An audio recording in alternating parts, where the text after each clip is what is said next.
Educating, informing, serving. Fact TV, keeping government honest.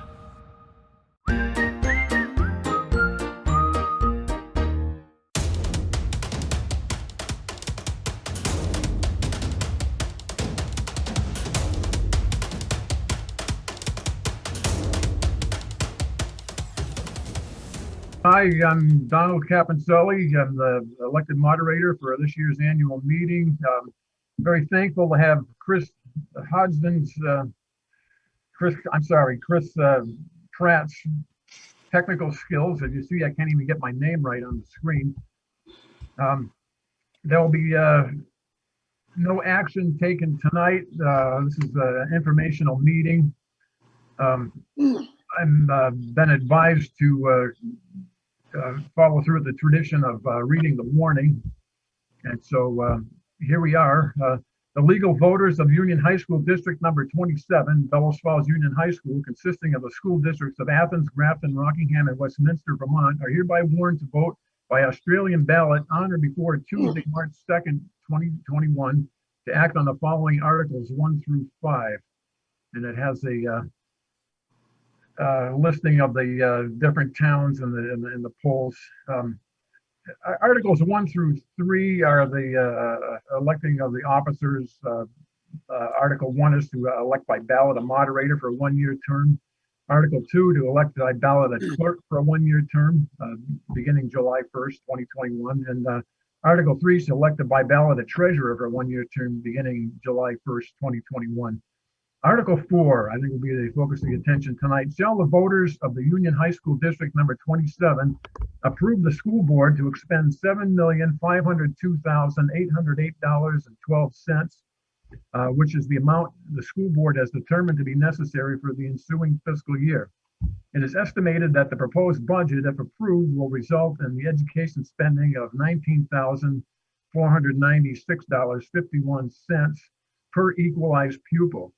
This projected spending per equalized pupil is 4.4% higher than spending for the current year.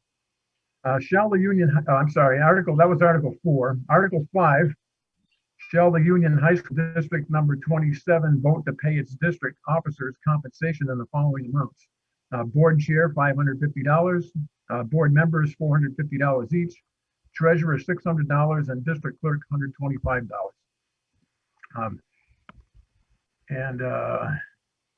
Let's see, then we have the warning for tonight's meeting, that this will be a public informational hearing.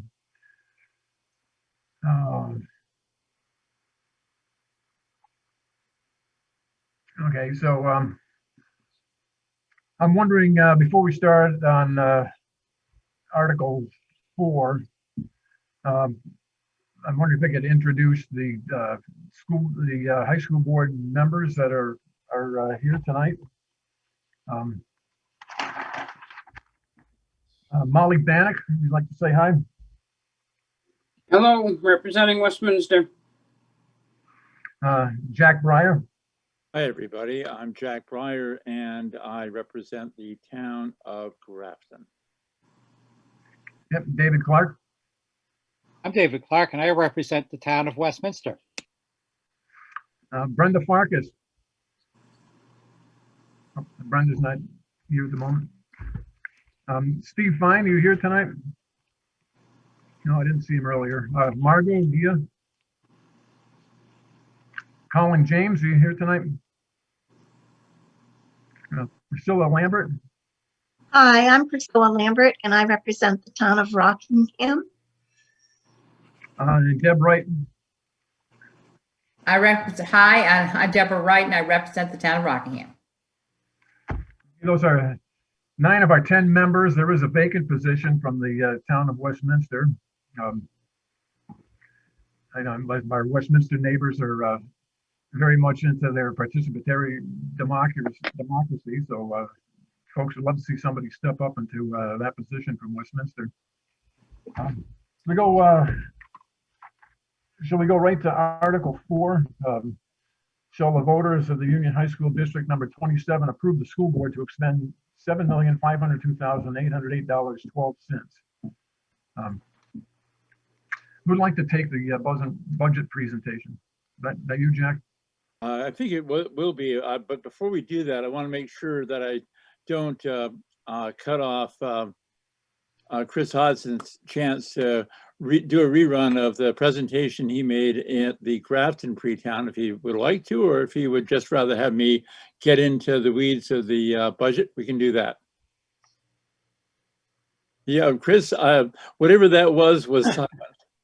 I don't mind doing that, Jack. I just want folks to know that what I did was, again, because we are in this new approach to this informational annual meeting, what I did at Grafton was read the letter that went with the packet, which is probably as good a way as any to summarize my thinking on this. And Jack, if that's what you'd like, and if that's what makes sense, I'm happy to do that. I'll defer to Molly, who's nodding her head. That's what you should do, because she's the chair and she's in charge. Okay. I started by thanking folks for taking the time to read this. I will not thank myself for taking the time to read this, but I do appreciate the folks that are here taking their evening up to be a part of this meeting. This is my 16th year as the principal of the Bellows Falls Union High School, making this also the 16th budget that I have created in collaboration with the staff of the school, the Wnesu administration, and the BFUHS school board. As you probably can imagine, this was in many ways the most challenging to create, for many reasons that I will outline below. As I address these challenges, I will do so by providing some information which will highlight some very important facts for the community members as you consider your support for the budget specifically, and for the Bellows Falls Union High School in general. Number one, with a solid understanding of the challenging economic climate that we are all experiencing, we made a conscious effort to restrict spending as much as possible. The result of that is a budget that is 2% below the previous budget. In each of the previous 15 budgets that I have worked collaboratively to create, we have always endeavored to minimize spending while maximizing student opportunities. In most of those previous years, we have controlled spending to a level well below the rate of inflation, oftentimes with a level funded budget or a budget that is slightly above level funded. This FY22 budget is by far the lowest budget when compared to the previous budget that I have participated in. While there are many large and small budget decisions which add up to these savings, it is important to once again note that the current state of the economy has guided the creation of this year's budget. I am very pleased with the degree to which this budget has accomplished this goal of reducing spending while addressing well the needs of our students. Number two, in this annual letter, from me, the Bellows Falls principal, to you, the Bellows Falls community, I would typically take some time to point out the range of outstanding successes that our school has experienced over the past year, or to point out the creative and innovative educational programming to be funded by this budget. Due to COVID-19 and the severe restriction that the pandemic has placed on our services to students and our interactions between school staff and students, we have had fewer opportunities for our traditional areas of success. Those are limited opportunities for academic enriching experiences, such as Envirothon, or for traditional athletics, for art and music performances, just to name a few. Where we have excelled is in meeting the challenges of recreating the high school experience through remote learning and through reduced teacher-student in-person interactions.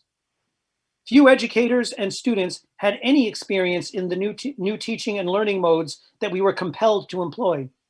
And yet, from the first week of fully remote learning nearly 1 year ago, through the recent start of the second semester of the 2020-2021 school year, our students and staff have approached this recreated high school of the COVID-19 pandemic with a strong commitment to making the most of the learning opportunities that we still have available.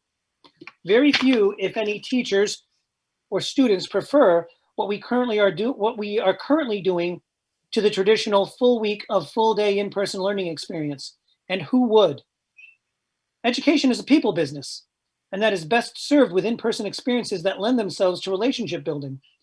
Despite these challenges, I have seen every day teachers and students finding new and creative ways to successfully work through high school courses, with students earning high school credit toward high school graduation, demonstrating a noteworthy determination to make this work until we can get back to normal, hopefully soon. My last point of emphasis for this budget for this budget-related message is to call to your attention that from the 2019-2020 school budget, we controlled our spending to the point of creating a budget surplus of over $202,000. Much of this surplus can be attributed to a reduction of spending related to the over 3 months of fully remote learning that we experienced from March through June of 2020. This surplus is being rolled over into the FY22 budget as revenue.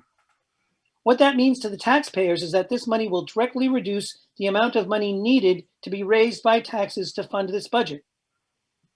This $202,000 of revenue makes up nearly 2.7% of the proposed budget. And I want to emphasize, and those of you that have watched us do this for a number of years probably recall that our board has done a very good job of balancing that surplus between the needs of the taxpayers and putting money back into the budget to reduce the tax burden, and setting up a reserve fund for that maintenance rainy day that every school eventually encounters. This year, the school board had a very lively conversation about that as a possibility, and in the end made the decision in favor of the taxpayer with the economy in mind, and that's why the board decided to roll all of that $202,000 over into revenue. When this is combined with the budget that is already 2% below the level of spending from the previous budget, I hope that people can recognize that we have taken many significant steps this year to control spending and to serve the needs of the taxpayers in these trying economic times. Some of you may be wondering if these conservative budgeting actions designed to reduce spending and reduce the taxpayer burden will negatively impact academic programming or student opportunities.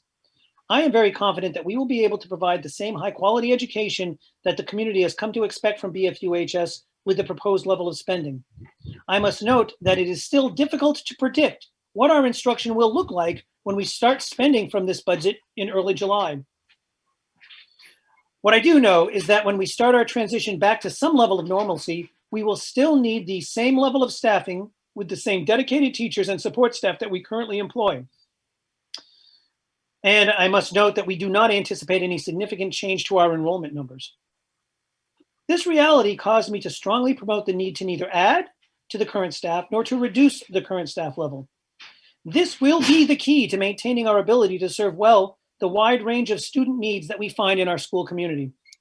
This will also be the key to addressing the lost learning, and that's really important for us to recognize in this next budget that we're spending from, the lost learning and the need for remediation that is the result of our modified modes of instruction and our heavy reliance on remote learning during this pandemic. That's my presentation. I do want to make one more observation because I know that folks pay close attention to this. In the warning, it notes what our current per equalized pupil amount for education spending is, and it shows that it's up by 4.4%. What I would like to point out is that there are many things that go into that formula. But what I will also point out is that our education spending is down by $270,000. Our actual number of pupils is not anticipated to change. So despite the fact that a state formula drives how you end up with 19,000 per equalized pupil and a 4.4% increase, despite the fact that our actual education spending went down and our enrollment hasn't changed, I really think it's important, folks, to know that that much more simplified calculation should also serve to demonstrate our fiscal responsibility that the board is maintaining, and the fact that in reality, we'll be spending less money per actual student this next year than we did this year. And don't ask me to get into the details of why the formula gives you something else, because that's for someone smarter than me. I just go with the basics. We're actually spending less in education spending, and we're spending that over the same number of students. Jack, that's all I got. Okay, now your lips are moving and we can't hear you. Yeah, I did it. All right, that's great. I'm going to ask if whoever's in charge of this to kick me over to have my screen shown up as the master screen. I don't know what the process is for that. Chris, Jack, can you do that? if- Jack, I got a question of Chris. Okay, you do that first. Okay, Chris, can you explain, you alluded to it, and that's why I'm bringing it up. Can you explain, how the board determined that, we didn't need to put stuff right now? We didn't want to put stuff right now Sure. in the capital reserve fund. We might need it technically, but why we decided not to, and how much is there as a, that we were Yep. looking at. Yep. So I'm happy to do that, Priscilla. I always tread lightly when I'm explaining other people's thinking and the decisions that they made, but I certainly can speak to the conversation that was had. And what Priscilla was getting at is we do have at least somewhere in the range of $70,000 to $80,000 from previous reserve years. So the last 2 years, as I mentioned, the board has, when we've generated a surplus, and again, in the 17 years of me doing this, there have been maybe 2 years where we haven't generated a surplus. The last 2 years, something in the range of 70 to 80,000 total has been placed in a maintenance reserve fund. So there is some money there for that rainy day. And I guess I would also say, and this wasn't a significant part of the conversation, we have over time, I feel, done a very good job of maintaining the building. And so there is not a particular low-hanging fruit other than the driveway. And you may recall, as we prepared the budget we're working from, and as we approached the pandemic, we were working to get voter authorization to spend a considerable amount of money for the driveway. But as soon as the pandemic hit, that went to the back burner, and we did not reintroduce that here. And I will tell you, nobody's going to fall into some sort of deep, Florida style sinkhole. I'm confident of that. Yes, it needs some attention, but no one's going to get hurt by the driveway that we've got right now. Does that answer your question, Priscilla? Yeah, I just, because you alluded to it, I didn't want somebody out there wondering why, why we didn't put some there. Yes. That was part of what I referred to as that lively debate. So. All right, Jack, my soft shoe is done. It's all yours. All right. This will be, as I said, Chris or whoever, if you can put my video screen on the master video screen for a while, it'll make it easier for me to walk folks through this. This is the boring part of the meeting, folks, but it's important because I want to thank John Deming and Hardy Merrill and Jay Elsherman and other people that said we really needed to get into this in more detail. And so if I get into this in more detail and you hate it, you can blame them. So are we on is my screen up at this point? No, so Jack, do you, on the bottom of your screen, do you see an area where it says share screen? I do not, but I'll look for it. Hold on just a second. Oh, yes, I do. I found it. Okay, there we go. You press that, Yeah. and your file should pop up. I've got a whiteboard, notes unknown, fire. Okay, share up to my screen, share. What am I doing? Open up the file on your main screen that you want to share. Okay. Have that open on the screen. Then you go back to your Zoom, hit share screen, and that window should pop up. All right, this is the one I want to pop up and I'm having a little difficulty. Well, Zoom to share your screen, open system preferences. I have no idea what happened there. Or you can send it to me real quick, and while you're talking, I'll call it up. I'll tell you what I'd like you to do, Chris.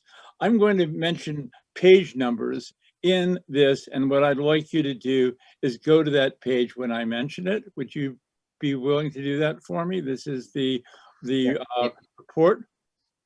Yeah, if you send me, you just send me in real quick in an attachment what you have, and I will share my screen and I will do all the. Well, just share your screen with the with the page one that starts with page 1 warning and then goes on and gets into a whole bunch of reports, and then about page 11 starts with a whole bunch of spreadsheet stuff.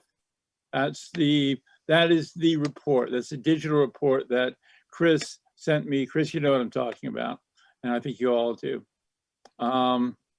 Yes, I do. And it ends with the 3-year prior comparisons, which is on my form, page 18. So with that, all right. Let me just give me a minute to call it up. You can start talking. All right. I want to take folks in a little deeper into the weeds of the budget process than we normally do, because frankly, school budgets, as every board member is still learning, are their own thing. And unless you have an understanding of the forces that affect the bottom line, the detailed spreadsheet of acronyms that is in every report looks like gobbledygook, and you could easily close your screen tonight and not know anything more than about what the budget, why the budget looks the way it does than when you logged in.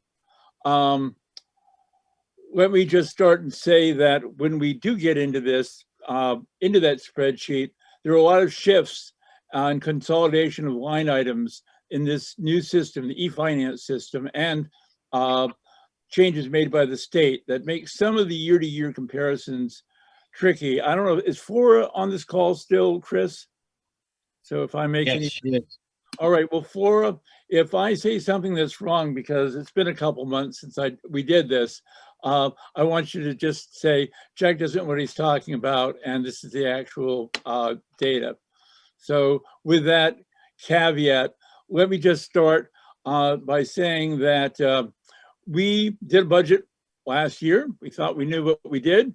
And then we got data back from the state that was a big surprise. We came out of the budget process last year with an estimate that our budget was under the state cap. And it turned out that the state calculated revenues differently than we did. And as in part, that was the reason we found ourselves over the cap this past year. If you go to page 18, that prior year comparison format as provided by the AOE, you'll see it. If you go down into the FY 2021, it looks like we decided to spend $19,614.40. And not only was that over the cap of 18,756, but we get penalized hard for that. Now, that's weird, because now if you go back to page 9, the actual warning from last year, and I'll ask you if you can find that, Chris, before we go on. I think it's 9. Hold on. It's maybe it's 10. Hold on. No, it's 9. In 9, we had a budget that we thought was $7,287,628 change, and that would work out to not $19,000, but $18,658 per equalized student. Well, between our vote and the state response, they said, oh, no, that's not at all the case now, according to our new formula. We've decided that your $18,658 per equalized pupil is actually $19,614. And surprise, you're now in the penalty. And please don't ask us how we changed the calculation, and don't try to fix anything. This has been a chronic issue. Now, we don't talk about this often, but we really need to, because it is an issue that has occurred when we've asked for numbers from the state for the unified district and for other districts. Every time we ask them what the estimated impacts are, we get a different number. Now, some of this may be us. We've certainly changed all the finance people, or a lot of the finance people we had last year. I think that the current numbers that you see on that page 18 are more accurate. But again, we've had 3-year sheet after 3-year sheet from the state in the last few months with remarkably different numbers. Now, the state always says, and it says so right up on the top of that 3 years estimate, that these are estimates only and preliminary. And all I can say is, you're not kidding, because they're not reliable. And why I say this is because people tend to fixate on this. And all I can tell you is that we can provide you with a budget that tells you what your board and administration believes it will cost to run the school next year. What we can't do is figure out what the state wants to change their estimates from year to year, because they're just not based in anything that makes a whole lot of sense. Now, there is one factor people do need to know, and that is that we have continued to be penalized for a decline in student population, but that's not, as Chris says, really all that accurate. It's really a decline in the number generated by a formula that generates a so-called equalized pupil count. That's calculated by the state, and it doesn't have a whole lot to do with the actual enrollment in the building. It just doesn't. But it does affect what the state, how the state compensates us and how the state penalizes us. Our equalized students in FY 2019 were 404. There's 375 this year, and we didn't have that big a drop, as Chris has made repeatedly that point. But it doesn't change how the state compensates us and how the state calculates our cost per pupil, and we need to always be sure that we understand that. It also doesn't change the reality of what it takes to teach students in a building, whether it's a big building full of kids or one with less kids. You know, it still takes one teacher to teach an English 1 class, whether there's 22 students or 16 students in the class. So all it means is that we get less money from the state to help us pay for that student, and we get penalized by as much as 5% on our tax bills, as we did if you look on that line 23 of that from this past year. So there we are. As a consequence of our aging population and declining enrollments, our district is blew past the cap, especially with the formula, and it's still going to be a little bit past the cap this year. Something that's a surprise to me, and probably a surprise to board members that thought we were under the cap when we did this budget just a couple months ago. This is a reality everywhere. Students, our smaller, poor districts across Vermont are spending roughly $2,000 more than their counterparts in larger, more densely populated communities. It's a rural penalty. It's going to be a challenge this year. It's going to be a challenge going forward, and I don't have answers. I do know that we reduced our per equalized student excess spending allegedly by $200, and you'll see that on line 230. We'll probably have to find another $200 next year and another $200 after that if we're not going to incur penalties, and that's assuming that the state doesn't keep ratcheting their calculation of our equalized pupil count down. Now, that's— Any questions? Yes, go ahead. Well, you made a big point of the 375 as the number. What is the actual number of students in the high school? Chris, you want to give a run at this? Sorry, I haven't looked at it today, but it is in the range of between 310 and 315, which is where it's been essentially stable for the last 5 years or so. Right. And what we're dealing with here is a ratchet down by the formula. But obviously, if you use the 310 as a denominator instead of 375, that would tell you that our per pupil spending is well into the 20,000s. And I think that being under the cap should have always been a goal of the board. Well, it was a goal of the board. It was a goal of the board. It is a goal of the board. The reality is that we that the data we got from the state last year told us that we were under the cap until we weren't. And if I could also make a point, Jim, you're right. What we have control over is our spending. And if we divide that if you go up to where the education spending is, which is last year it was 7,570,000. If you divide the 315 into that, you'll get a certain number. If you divide it into this year's, which is 7,299,000, that's what I meant when I said earlier that from last year to this year, our education spending per pupil is actually down, which I think is the direction the community would like to see it go.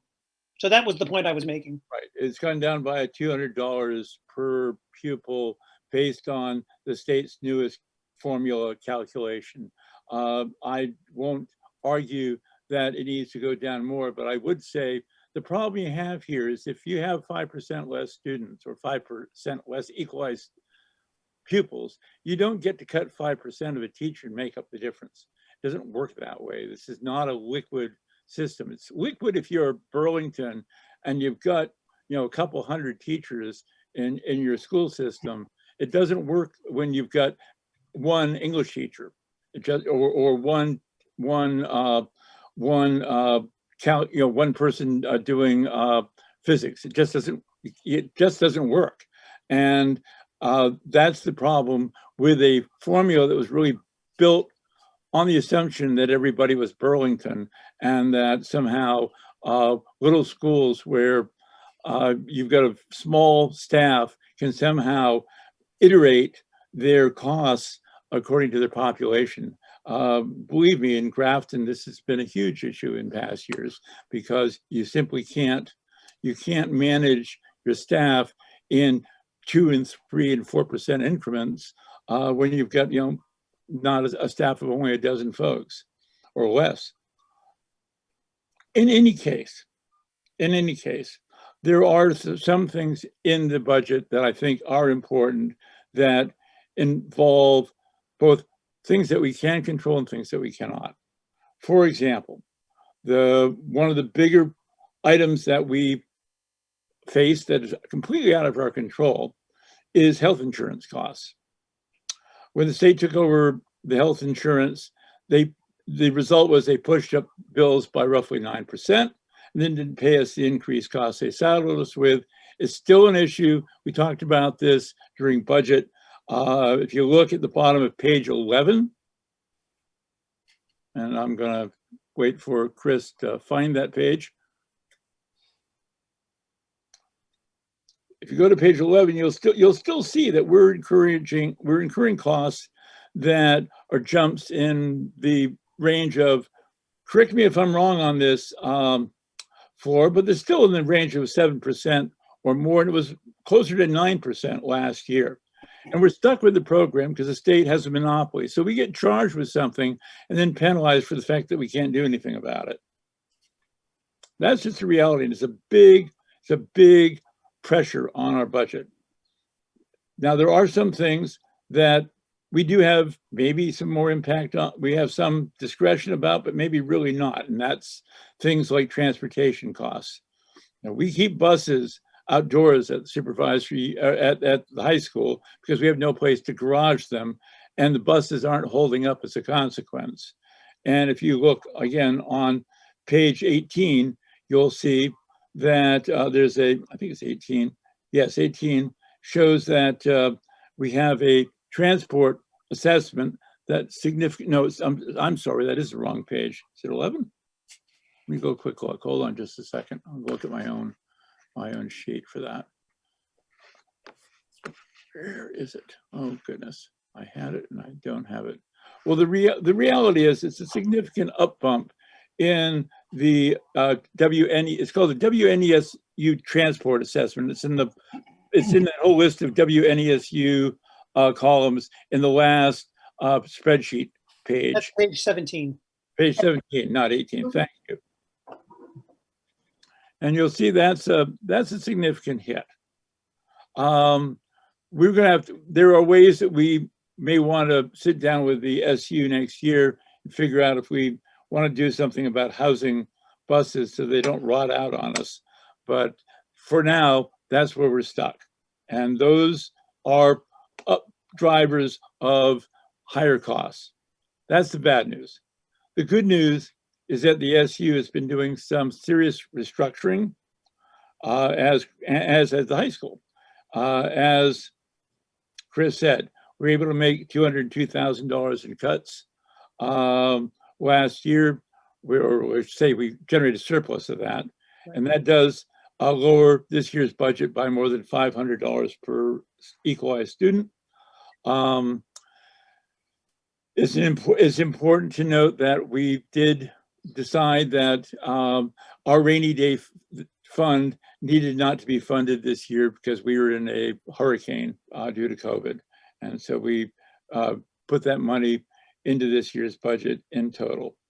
I think it's important to note and recognize that Andy Haas and his team have made significant changes in special education. This has been an issue that we've worked on for quite a while now. And at the bottom again of page 17, you'll see a series of WNESU special ed assessments. Now, I got to tell you that last year, those categories didn't make a lot of sense, and they've mostly been consolidated. But if you look down towards the bottom, you'll see a figure last year for $876,000, then another $104,000, then another $70,000, then another $40,000. And they all add up a lot more than this year's figure of $894,000. It has an impact. Superintendent Pratt has also done his part, and actually more than his part. He's made significant cuts in his office staff. I'm not personally sure they're sustainable, but they really have generated, again, it's on that same page, says Superintendent WNASU assessment, and you can see that there's a nearly 40% drop in that assessment. So these are the factors that have impacted this year's budget. And it's resulted in the number that we are recommending to voters this year. I'm open to questions. I hope this didn't put everybody in a coma, but I thought it was important to kind of walk folks through what the movers of the budget were. So there you are. Jack, Jim McAuliffe here. I've got a comment and a question. Go for it. I think this financial sheet that you're showing here on your, well, it's just gone now, but that's a lot better than what you put in the booklet.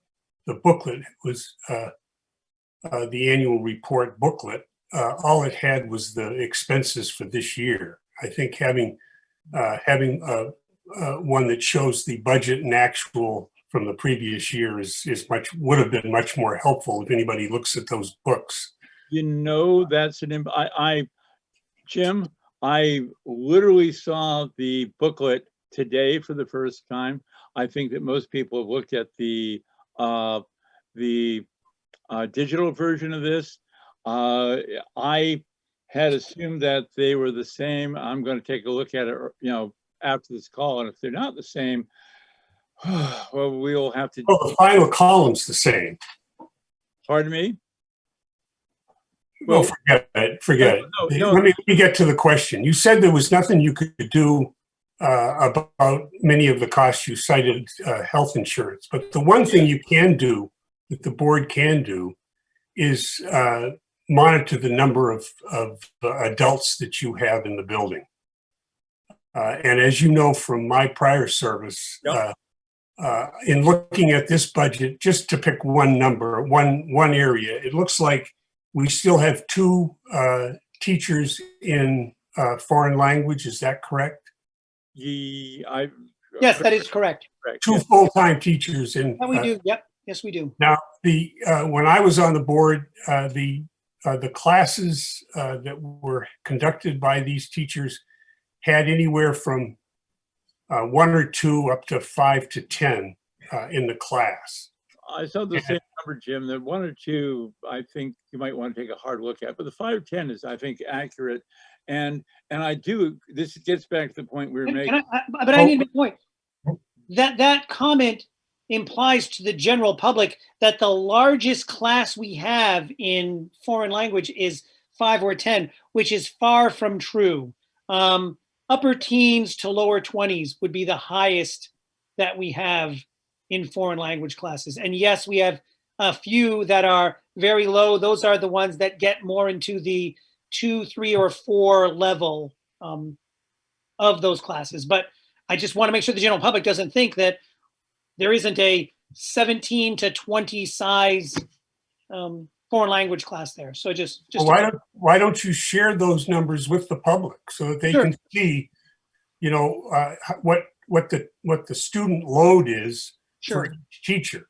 Yeah. I think yeah. I think it was very low. I think it was very low when I was on the board. The population has shrunk since then, and you're still keeping the same complement of teachers. So that drives every other line on your budget, including, of course, the health insurance. Let me just touch on this. The other thing, Jack, that I wanted to mention, and then I'll shut up, is the something that I thought you were fairly a champion of back a few years ago. And that is something that's been brought home in spades with COVID-19. Yep. Is the value of online learning, the necessity of online learning, and the fact that we have the Vermont Educational Cooperative, I believe that's the name of it, that is available to us, particularly in classes with low census, like foreign languages, like the AP classes.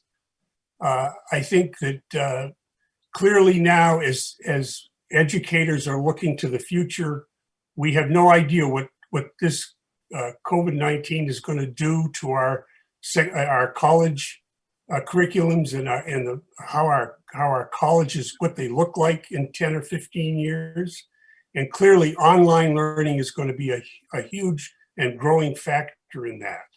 And I think it's high time that Bellows Falls Union High School got in front of this trend and employed this wonderful resource that we have here in Vermont to teach our low census classes. It prepares those college kids for their future in an uncertain world. So I think that's a way of certainly dealing with the budget, with the number of adults you've got in the building, and bring us back to a budget that is below the state cap. I mean, this is ridiculous. So I'm going to Hey, Jack, Chris go Chris ahead. Pratt, Yeah, Don, you're the moderator. Go for it. they say, are you, I have the full screen now. Before I saw your hand up, I saw Priscilla Lambert, and I saw Chris Hodgson's hand up. I just wanted to, I see the whole screen now. If I went in order when I seen them, Chris, you would be the first one. Yeah, Oh, in regards to the question about the reports, the town reports, because they're all digital, we've been able to make the changes as the recommendations have come in and what people want to see. So the one that you're looking at tonight is the one that people can have access to when they call it up digitally. So I guess that's one good thing about not going to the printer. We're able to make changes on the fly to assist with people better understanding what they're looking at. So I just wanted to clarify that. Thank you, Don. Priscilla, I think you were next. Okay, I just wanted to comment, and I'll follow up on Chris first, but the one in the book that I picked up has all of those figures in all of the columns. But I wanted to comment that several years ago, we had 3 foreign language teachers, and now there's only 2. So I think Chris Hodgson is looking at that very carefully. That was the one area you brought up big, so I wanted to comment on that one. I don't know, maybe he can eventually cut down some of the other departments, but I think we have to rely on looking at his expertise in those areas. Go ahead, Chris. My turn? Yeah, go ahead, Okay. Chris. I can't emphasize enough the struggles that have resulted from, Jim, what I would refer to as remote learning. So I will acknowledge that our board, for many years prior to the pandemic, have been enamored with the idea of online learning. And online learning certainly has its place. Even before the pandemic, there were reasonable opportunities to learn online. But here's what we found out, or are finding out, about remote learning. Students don't learn as well. And we're not learning that on a small scale. We're learning it on a school-wide, a district-wide, and a nationwide scale. And so I can't counterpoint strongly enough the idea of online learning as the panacea to budget concerns or controlling spending. And without this experience, I wouldn't be able to be as passionate about that as I am, because it did look like, without this deep involvement in remote learning, it looked like it did hold promise for that. But I just have to emphasize, Jim, we've been doing that for a year. And when I say we're going to have some lost learning and some remediation that will result from that, we're already seeing that. And today I did some signups for incoming ninth graders for next year. And we had conversations about the fact that in regular education, you might be prepared for this level of class, but there's a good chance, and this is acknowledged, not just by us, but across the country, that students don't make the progress through remote learning that they do through in-person instruction. There is a place for online learning. There is a place for remote learning, but we're really at the place where we need to get away from that and get more students in front of more teachers. So I'll get off my soapbox on that, but I can't emphasize enough. Remote learning is not the answer. Oh, you're misinterpreting my comments, because I agree with you completely about how much we've lost. Right. What I'm saying is that if you've got a French 4 student, sure, and there's one person in the class, that person, that French 4 student, would do just as well in the learning collaborative. Now, if you're talking about a student struggling with math and beginning algebra, they need to be in the building with teachers in front of them and helping them learn the process. So this is a very surgical approach. It's the low census classes that you need to offer your students, because you need a robust curriculum, but that you can't afford, or the taxpayers can't afford, to have classes that take up 25% of the day with 1 and 2 students in them. I better understand what you're saying, Jim. I understand. I'm just saying that this pandemic has brought this point home. I mean, we talked about it 4 or 5 years ago.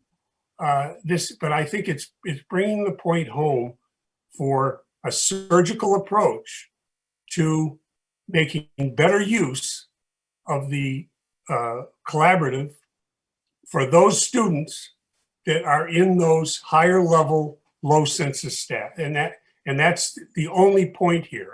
I'm totally against, not having the kids in the building, and I realize how much they've lost. So I saw Molly's hand next, and then Jack, and then Margot after that. Don, I don't think you can see it on your screen, but I just wanted you to know that Deb Wright has had a hand up, and so hasn't Jessa.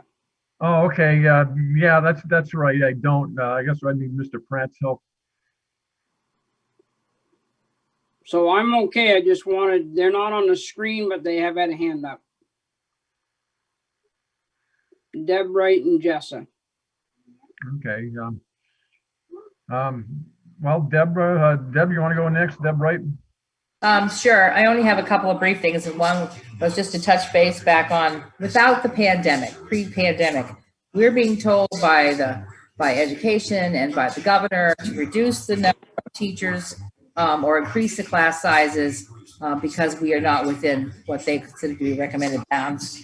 And also the number of support staff. There was all those questions came up 2-3 years ago when I was, been on the board only a little bit of time. So that's still there. That hasn't disappeared just because of the pandemic. So that's still a problem. And as Jiggs is saying, that's the number of teachers to students is still too high. Lastly, I looked back at the pupil, the cost per pupil, and that's not 4.4%, that's 4.49%. Based upon last year's figure of $18,658.81, that's 4.49%. And I did it like 5 times during this meeting and the last one, just because I wanted to make sure I didn't make any mistakes. And it's almost 4.5%.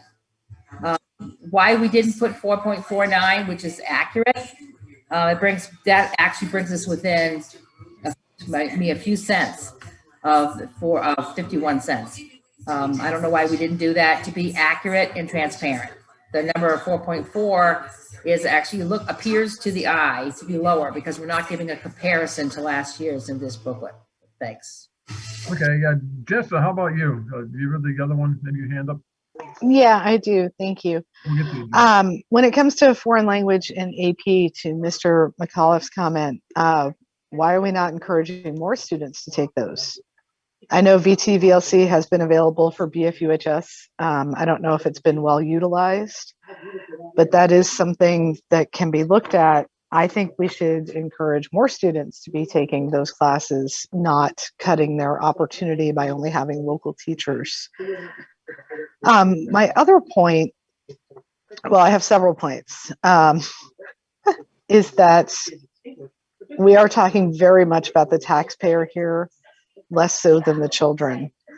I look at, if I was to use my office address as my residence, my child would have a choice of 41 schools, independent, charter, and magnet, publicly funded schools in Massachusetts.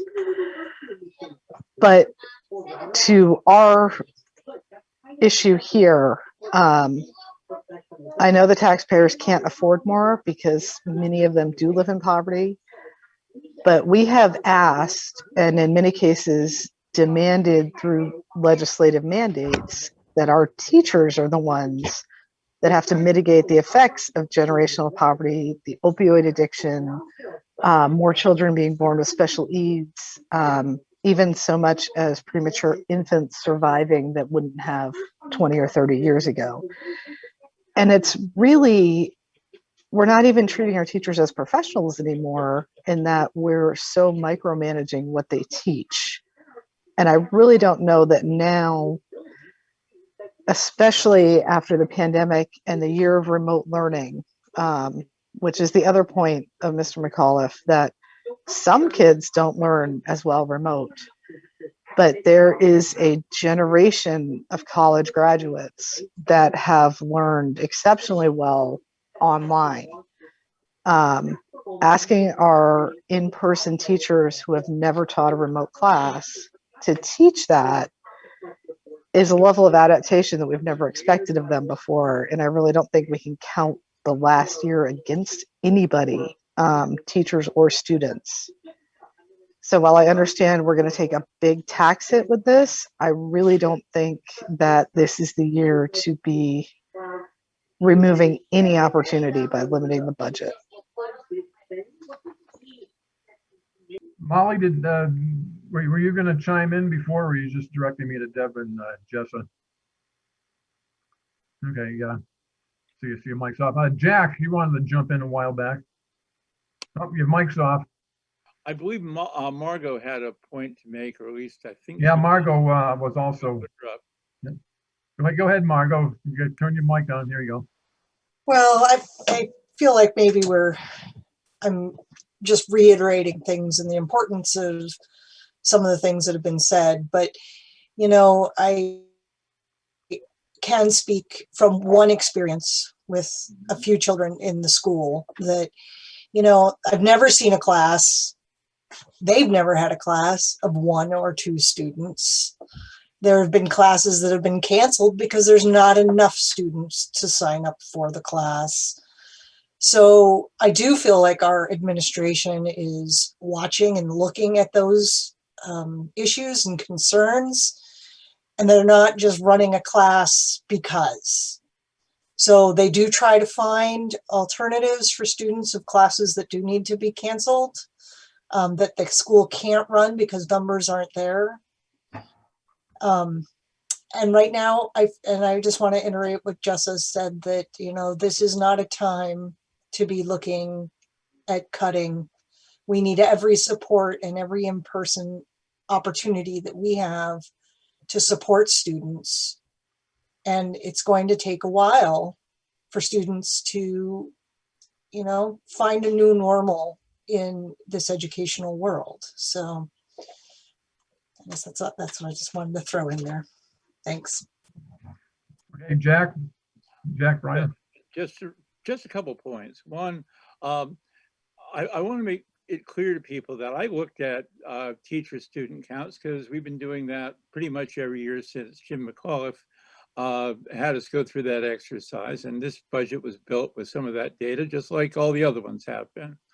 The reality is that there's only going to be that, as much as I aspire for our students, there are only going to be so many children that are going to go and take that second physics class, that are going to take calculus, that are going to take that third or fourth year of language. However, what schools are, if nothing else, the number one pathway out of poverty that any society has, and this was no exception. As one of the poorest communities in the state, is particularly important for us. And I really celebrate the fact that we are able to provide ambitious young people with a pathway out of poverty, a pathway to very good schools. We still place kids with remarkable frequency in Ivy Leagues for what is, again, one of the poorest communities in the state of Vermont, and one, frankly, the poorest non-urban communities in New England. This is the mission of our schools. That's point one. Point two, yes, I was, and still in theory, am a big proponent of online learning. But I got to tell you something. I've watched this particular program this year, and I recognize that it was a year, you know, sort of a first year major rollout, but for many kids, it was a bit of a car crash. I sit on the Unified Elementary School Board, and the first thing I heard as soon as October was how terrible the online programs were. Now, some people had great success with them, but we had people pounding the doors throughout the first semester, and to some extent this semester, are trying to find ways back out of those programs and into live learning. That tells me that even if in theory online learning is a good idea, the online learning community isn't quite ready for the students. And I don't want, we've had a bit of a science experiment this year that hasn't gone well, and I don't want to conduct that science experiment on our brightest and most ambitious students. They already have enough barriers to success as it is, and I'm not adding any, personally. Are there any more hands up that I'm not seeing? John, I don't have any hands up at this point. Okay, thank you. Are we done with the discussion on Article 4? Article 5, is any discussion on the district officer compensation? Anything there? All right. No hands. Well, I guess we're about ready to close out. I don't know if it's proper for me to speak to the public, and there's certainly not everybody in the public would agree with me. It's